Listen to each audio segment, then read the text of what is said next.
Okay, this is some illustration. So if we have reservoir here, and if we have surface here, at number 1, we have overburden pressure with gradient of 1 psi per foot. Actually, above the reservoir, we have rock, right? Another formation, but it is rock. And they have mass. Mereka memiliki massa. And of course, because of their mass, okay, because of their mass, their weight will be supported, will be suffered, yeah, their loading, their weight, their mass will be suffered, ya, by the reservoir. Oke, jadi beban-beban batuan di atas reservoir ini akan menindas, akan mempush, ya, akan menimpa reservoir. So that's the definition, or that's the explanation of overburden stress. And the reservoir pressure gradient usually 0.5 psi per foot. Okay, so yeah, the simple calculation is like this. Net overburden pressure is 1 minus 2 overburden pressure minus reservoir pressure. And this is some illustration.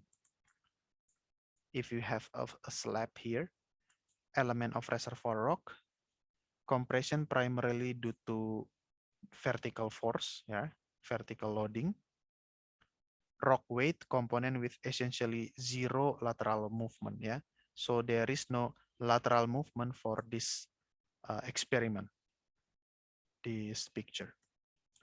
And this is laboratory specimen under normal hydraulic loading. So if you have sample and the sample is compressed, yeah, you see the arrow, the direction from which the compressive force come. Sample is compressed and diameter as well as length shortens, yeah. The diameter and the length is shortened as we compress the rock. Right here, sample is compressed, and as the sample experience the compressive force, the diameter and the length will be shortened. Ya, akan mengecil sampelnya ini ketika dia dikompres, ketika dia menerima compressive force. This results in excess deformation in lab sample as compared to reservoir rock under same net overburden. Yeah. So this is just an experiment. As the rock experience received the compression, there will be deformation, diameter will decrease, length will be shortened. Okay.